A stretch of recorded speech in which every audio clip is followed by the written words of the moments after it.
is really getting to be a problem, Eric. Mom, you don't understand. I'm getting really good at this. I have my arguments down rock solid. These young college girls are totally unprepared, so I can just destroy them and also edit out all the ones that actually argue back well. It just feels so good. I can understand if this was like, you know, like a Far Side comic or something, or Calvin and Hobbes, where it's just like, oh no, you really gotta have a little bit of media literacy to understand what they're trying to say with this, okay? There's a lot more going on here than the single panel would show you. This is very blatant. I will say left-wing, but still libertarian comedians. And a lot of people sometimes are confused by why exactly it is South Park picks the topics or the targets that it does. They, unlike other shows, other cartoons especially, are able, because they can produce an entire episode in just about 6 days, they get to talk about contemporary politics, which is pretty wild to see in animated series. Usually talk about something relevant week after week. And I'm sure most people at this point have been following the news that South Park, after signing an outrageously high $1.5 billion deal after a merger occurred between Paramount and CBS, they then were able to use their voices and their talents as comedians to go after Donald Trump real hard, and Donald Trump obviously was none too pleased about that, and they're continuing this pattern by now going after the debate perverts, specifically Charlie Kirk, ICE, and Kristi Noem in the latest episode. And this is really a case of all of these people, especially Charlie Kirk. I mean, I don't think you can insult Charlie Kirk by calling him a Nazi when Charlie Kirk himself is not ashamed of that, right? I mean, it does lose a lot of its weight to make a character who is canonically in the show a Nazi.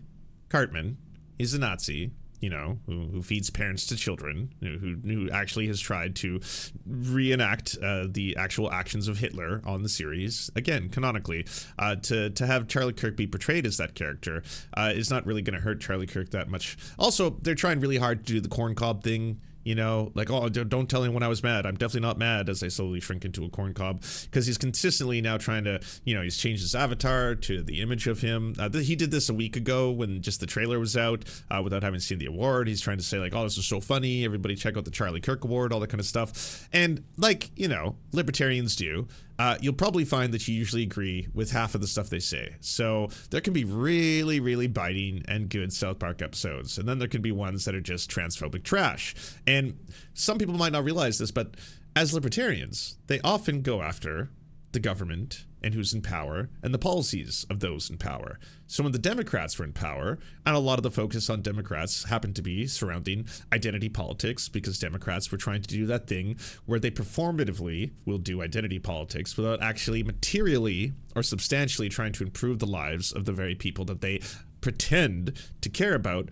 That was the focus of a lot of South Park for a while, especially during the Biden years, and even prior to Donald Trump, there was a lot of South Park episodes. That's where the character of PC Principal comes from, where PC Principal is actually trying to talk about how everyone needs to be BC, you know, everyone needs to be politically correct. You can't say the wrong naughty words. You can't do this, you can't do that. That was South Park for a very long time, and it was also happening while, again, a lot of the people in power, whether they be in the Senate or the House or the presidency, happened to be Democrats. And then when things shift, so too do they. And they went after Donald Trump a little bit in his first term, but they eventually came forward and were like, we can't really make fun of a guy who's just such a clown. What are we going to do? It's just the same tired old jokes. We're getting tired of this.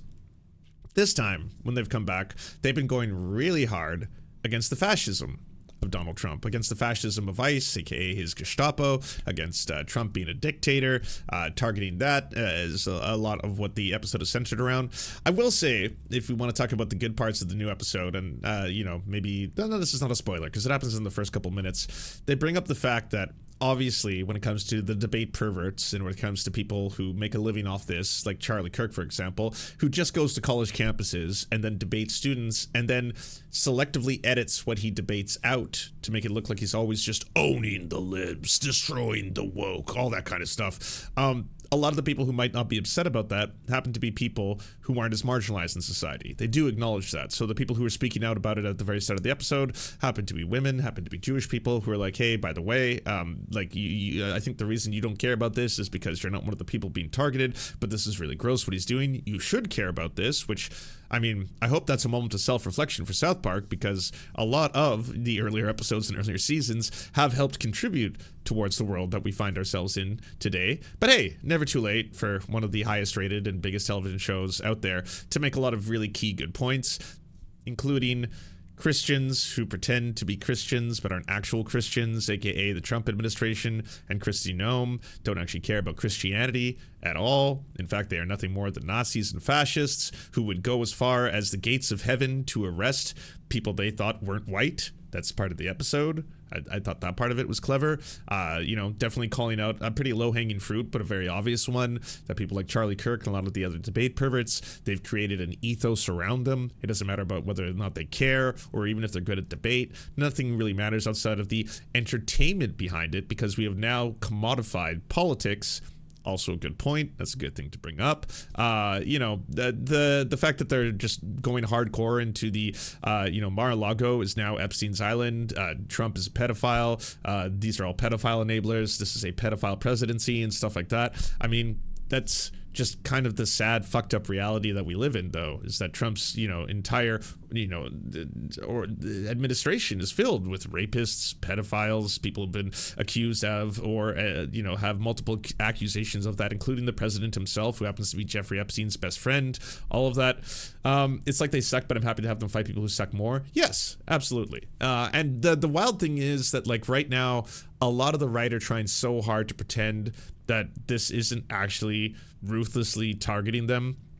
Obviously, I think the exception to that is Tim Pool. Tim Pool has come forward, but in his own weird, twisted brain, he's trying to not let it really get to him either. So Tim Pool made a statement where he's like, it's undeniable that the South Park guys are going really hard against Trump and his administration, but they're also using the F slur and the R slur in these episodes. So I think this is ultimately about how woke is dead, and not so much that we're like the fascists. And I think that's maybe what it is. And I was like, no, okay, first off, that's not new. That's been South Park since the start of South Park. It was one of those cartoons where, like, holy shit, I can't believe they're saying all these really naughty things. That was South Park. And, when you're like a 16-year-old boy and you're watching this, that's part of the appeal of the entire show, where you're just like, whoa, I don't normally hear cartoons say all these swear words. This is pretty wild. And Jesus Christ is a character. And this is fucking, whoa, you don't see this kind of stuff on TV kind of thing. But that's not the point of them using those slurs and talking about wokeness in the terms of the context of these newer episodes, just to be completely clear. I haven't, consulted with the Council of Gay, but maybe at a certain point, discussion needs to be had about, I don't even think at this point, having seen the newest episode, that being gay is in any way a target of the episode itself. I know Tim was trying to say that, like, because Trump is sleeping with Satan in the same way that Saddam Hussein was sleeping with Satan in the very, very early South Park and the South Park movie seasons. Yes, I've seen all of South Park, but in the early South Park seasons and also the South Park movie, that was a common joke that was a repeated one, was that Saddam Hussein was in a gay relationship with Satan and that they were having sex. At this point, I think it's come so far as being that, like, a lot of the jokes center around people simply, having sex with one another as, a form, like, maybe it's not that being gay itself is bad. It's the fact that these people are tyrants, and that gay sex exists, straight sex exists, but in both connotations, in the same way that you would find, like, oh, is Laura Loomer actually, like, a devotee to Trump, or is she just sucking Trump's dick? That trope or that joke, right, is not necessarily going after heterosexuality. In that joke, it's about the power dynamics going on there, in the same way that is just the fact that he is having sex with Satan. Is that going after homosexuality, or is it going to the fact that he is in fact in bed with the Prince of Lies? Could that be it as well? Either way, this might be a lot more deep than the episode warrants, but it's pretty wild to see that Charlie Kirk is so proud of this. So he's been posting tons of clips from it, and so has MAGA Voice and stuff like that, being like, hey, this is pretty wild, look how good they did Charlie Kirk. Oh my God, what makes you think you have the right to say what I do with my body? Let me ask you something. If a pregnant woman is killed and the baby dies too, why is the killer charged with a double homicide? Well, because people have different beliefs. It's not about belief, it's about truth. Science confirms life begins at conception. And so Charlie Kirk is really proud of this. I think he even said at one point with this clip that, like, this is a word-for-word quote. Yeah, this is a word-for-word quote. Again, not realizing at all that this is parodying him. which is one of the reasons why I was like, did you either not watch the episode or have you just seen this one clip? And I don't know why you're proud of this clip, because this clip is also, in this clip, making fun of you and your line of argumentation, where someone is actually trying to, like, have a discussion with you, and then you're just going right to, eventually it leads to, well, it's in the Bible. And then he also was pretty proud of the Charlie Kirk Awards. So the clip later on, for anyone who hasn't seen the episode, so this is a spoiler because this happens midway through the episode, but this is what they're getting to when it came to the Charlie Kirk jokes. Eric, what are you doing? I'm sorry, Mom. You told me to go to sleep, but I started master debating again. This is really getting to be a problem, Eric. Mom, you don't understand. I'm getting really good at this. I have my arguments down rock solid. These young college girls are totally unprepared, so I can just destroy them and also edit out all the ones that actually argue back well. It just feels so good. I understand it feels good, but that doesn't mean you do it all the time. I'm sorry, Mommy. Put the computer away and leave those poor college girls alone. Completely separate. So, yeah, I mean, it's not fucking subtle. They're very, very... I can understand if this was like, you know, like a Far Side comic or something, or Calvin and Hobbes, where it's just like, oh no, you really gotta have a little bit of media literacy to understand what they're trying to say with this, okay? There's a lot more going on here than the single panel would show you. This is very blatant. It's that you debate college girls, and in doing so, you feel like you're some epic master debater, but all you're doing is editing out all the moments where you get embarrassed, and then it feels even better because you then get to satisfy yourself and get off to being the master debater. And like... I don't gotta pull out a media literacy book to explain this one. It's very clear. You're jerking off to this shit. But apparently it was too much. Also with the Kristi Noem stuff, they went very hard on Kristi Noem and ICE, and the very idea of like, it's pretty scary how fast you know, art imitates life, vice versa.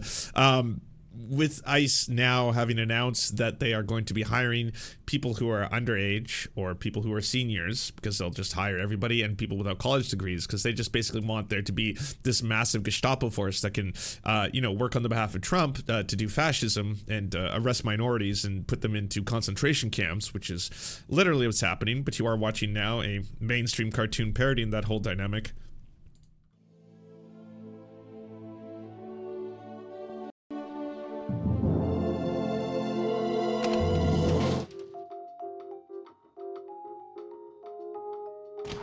Just gonna make this big because yes, right here. Have a seat, sir. What makes you want to work for immigration enforcement? Well, you see, I got a nut. All right, you're hired. Take this to the next station for your physical and orientation video. Well, that's it?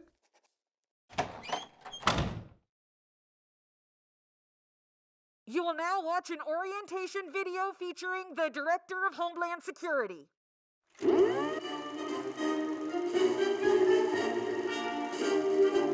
Welcome to the... And like later in the episode, Kristi Noem, like she's initially, because she's obviously being used as a, you know, fascist Barbie kind of avatar by the right. They explore that trope, and then they, you know, talk about how she's kind of like the front face of all this, but then, you know, because she's had so much plastic surgery, her face falls off and becomes a monster and starts attacking people. But the other, like, again, this is not complex stuff. Maybe it's one of the reasons why I think a lot of right-wingers both love this show, but also are just trying to ignore what is taking place, because it's very, very blatant what they are saying with this, right? Is that they're hiring anybody. They're hiring people who clearly are embarrassed or don't want to be known or seen for what they're doing, which is why every single one of them is constantly wearing masks and not identifying themselves. Team recruits, I'm Kristi Noem, head of Homeland Security. Well, she seems nice. Okay, very pretty. A few years ago, I had to put my puppy down by shooting it in the face, because sometimes doing what's important means doing what's hard. Kristi Noem is a dog killer. Now we'll ask the same determination of you. Because detaining and questioning people is never easy. Oh, God! As the face of Homeland Security, I'll be leading the way. And together we'll make sure everyone is in this country legally. So let's get out there and get them, recruits. Together we can make it happen. We hope you enjoyed the presentation. I won't lie. First time I saw Christy Nome just like slaughtering puppies, like, yes, I burst out laughing. Okay, fine, they got her. That's goddamn. Please step through to the vehicles for your first raid.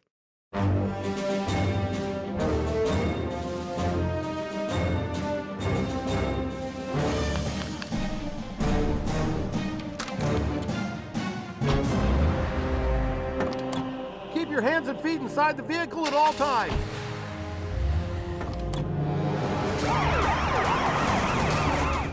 Lock and load, recruits. Prepare to raid.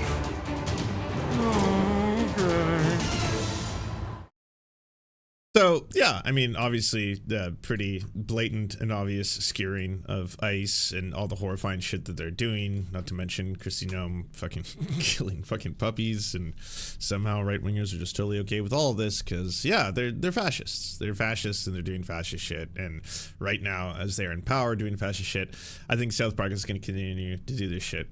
I don't know how long they're going to run with the whole it's epic, and also, it's kind of hard to tell between is Charlie Kirk genuinely actually happy with how he was portrayed in that episode? I either think he hasn't seen it, or if he has seen it, he's just trying to laugh it off, right? Trying to do the fucking corn cob thing where it's just like, oh yeah, this is amazing. Check out the Charlie Kirk Awards. It's all about being the master debater and hating lesbians.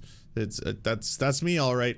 But the very scary reality is if you look at Charlie Kirk's posting, especially like even in the last 24 hours, it's Nazi shit. Like, it's just non-stop Nazi shit. Like, the other day, he posted a picture, and it was a cartoon of an AI-generated cartoon of a whole bunch of Arab and Muslim women who were pregnant, and at the bottom, it was like, you know, them getting ready to give birth, and at the top, it was a whole bunch of white women getting ready to get abortions, and the cartoon was like, what do you see? And then, like, immediately, like, he's like, I guess this is not enough context for you, and just needed to add. It's like, yes, this is because this is a destruction of the Western society and civilization, which is why we have to, like, just fucking 14-word shit, right? Like, they are not wearing masks. There are no dog whistles anymore. They're just literally belting this shit. And should there ever be, on the other end of this, a fucking complete and utter destruction of them, as there has to be, you know, like, fascism is here. Like, there's no more, this is Nazi shit, this is fascist. They are Nazis. They are fascists. They are rounding people up and throwing them in the concentration camps. And again, where do we find ourselves? Like, the undoing of so much of this is going to require so much work because this is who they always were. But like, they were not welcome within society. For the most part, the average person would find this abhorrent. The average person would be like, you are a disgusting ass racist fucking piece of shit. So I don't want anything to do with you. I don't want to be around this. And it was just for the longest time, the left who were trying to be like, hey, by the way, everybody, these are dog whistles. This is him referencing this. This is what this means. He is using coded language. This is what that means. This is a racist. This is a racist spewing white supremacist rhetoric. You need to pay attention. If you don't pay attention, they will slip through the cracks more and more until, even as a minority, because yes, it is true that the vast majority of Americans are not full-blown neo-Nazis, but even as a minority of gross weirdos, they're going to get to power. And that's how they come to power. That's how other fascist movements grow and become powerful. And so in this process, you need to pay attention now, not when it's too late. Not when they become the presidency, not when they control all three branches of government, not after they stack the Supreme Court. And this applies globally. The same thing for Canada. Canadians who love doing this as a Canadian. I'm so happy I don't live in the United States, as clearly it has descended into fascism. How long do you think that's going to last? How long? Like, it is really surreal right now living in Canada and still seeing corporate pride. Because corporate pride hasn't left in Canada the way it has in the United States, but it has an eeriness to it because I know, and I've always known, how fickle it is. How these corporations don't give a fuck about us. Never have, never will. Microsoft is anti-human as an organization in that they are currently supporting the genocide of Palestinians, and that's socially acceptable. That's okay for them to do mass surveillance systems and mass surveillance technology on Palestinians that actually directly results in their harm because so much of the West has dehumanized Palestinians to that point. but it comes for everybody eventually. That's what people have to recognize. So while there is still corporate pride in Canada, and you still see all these corporations saying, I'm proud to be gay, I'm proud to be a lesbian, I'm proud to be asexual, look at the banners, look at that, we love you so much. That'll change. Look how fast it happened in the United States. The corporations don't give two fucks about you. It's civil rights movements that they're profiting off. That's what they've always done. So as I sit here in Canada, a little bit more safe, where things are a little bit more openly queer, I know that we can just flip like that, and we almost have multiple times, whether that be the election in BC almost going far right, or the election in the federal, Canada almost going right wing. Like all of that, it just happens. The same thing has happened in the UK. Look how dangerous things are for trans people in the UK now, and that not just via the way people talk or the tabloids or the J.K. Rowlings or any of that kind of stuff, or John Cleese or Ricky Gervais. We're talking about actual laws having been passed, actual systemic oppression, and the actual restriction of the rights of trans people. This is happening in a so-called, labor government, a so-called more progressive government, and under a more progressive leader. That shit doesn't matter. Because if you ignore all of these warning signs, you ignore all of the shit that's happening around you, of course, eventually, it's going to manifest and grab power. And then once it does, they try to become the new dominant cultural norm. They take the Overton window and they pull it way back. And then all of a sudden, hey, everybody, it's socially acceptable now to say the R slur, to say the T slur. We're going to get to the N word eventually because that's where this is all headed. But that's what we're doing. We're moving and pulling things way back into the past. Yep, we're going to start restricting women's rights. You don't have bodily autonomy anymore. We're going to start making it more difficult for black people and indigenous people to rent property or get jobs. You can fire your co-workers if they happen to be gay, if they happen to be asexual. We don't care. We got to get back to that world, and we're going to make it socially acceptable to talk and act like this. And now we're all doing it out in the open. And while you might be disgusted with the things that they're doing, or the official fucking White House accounts that are spewing this shit, you got to realize that that is part of the project. Always has been. Steve Bannon has not been working on this since the election. He's been working on this for fucking decades. He's been trying to pull the Overton window back as far as possible. And yeah, there's a lot of fucking people along the way that you can blame. There's a lot of fucking, people openly and doing in advance, both making this socially acceptable or just being like, oh, you know what, I got to admit, woke kind of went out of control, and maybe it's good if things get like a little less woke, or, I was getting kind of tired of having to police my language all the time. And, everyone was talking to me about microaggressions, and that was kind of annoying. And then I didn't really like how it made me feel like a little guilty sometimes. And I'm kind of happy that part's dying and that part's going away. That part's kind of good, right? And yeah, you know what? I was just like, I get why we stopped using the R word and it's dehumanizing and all this kind of stuff. But at the same time, I've always found it fun and I kind of like it. So now I'm just kind of like, you know what? I'm okay with that. I mean, yeah, no. I have a gay friend, and I don't want to see gay people rounded up or any of that kind of shit or put into camps, but they're not going after gay people right now is the thing, right? They're going after Mexicans and illegals and people who speak Spanish. And so that it's that does make me a little sad, because I just found out that one of my cousin's fucking fiancés just got arrested. But for the most part, I was told that some of them are criminals, so they're getting rid of some of them. Well, okay, now I'm finding out that they're not criminals, they're just being arrested for the very fact that they happen to not be white. That is kind of scary, but it's not as bad as you would think. And on the campus protests, some of the people who are pro-Palestine, I heard, are also anti-Semitic or something. And so yeah, they're being rounded up, and then now they're being thrown into the cages, and they're being taken away from their families. But some of them aren't even Americans, they're here on student visas. And yeah, I know, I hear you that they should also be falling under the Constitution, but is it really that bad? And I don't know how I feel about that. That's all along the way. Every single part of that has just been one more step of them fucking grabbing and pulling with all of their might, so it becomes socially acceptable, so that more and more people suddenly realize that's how far things have gone. Well, that's the new normal. This is the new normal. Alligator Alcatraz, concentration camps, people being rounded off the streets, people doing full-blown open white supremacist fascism. That's normal now. So now that that's normal, if you happen to say, well, I think white supremacy is a bad thing, ooh, are you an extremist? Are you a communist? Or are you some kind of radical anarchist? What the fuck is that? You got to understand, this is normal now. We got here. This is where the window's been situated at. So everyone who speaks out against that, you're an extremist. You're a radical. You're Antifa. You're the ones who are the extremists, all right? We are the normal ones. And what's on the other side? How much further right can we go? How much further right can we make society? As the end of the road is fascism, that doesn't go any further than that. That is just an anti-human, genocidal, fucking full-blown, zero rights, zero freedoms, zero free speech regime. But if you get there, well, then you get locked up for saying that's wrong. You can start getting locked up for saying anything is wrong even past that point of it, which is why it's been their project for so long.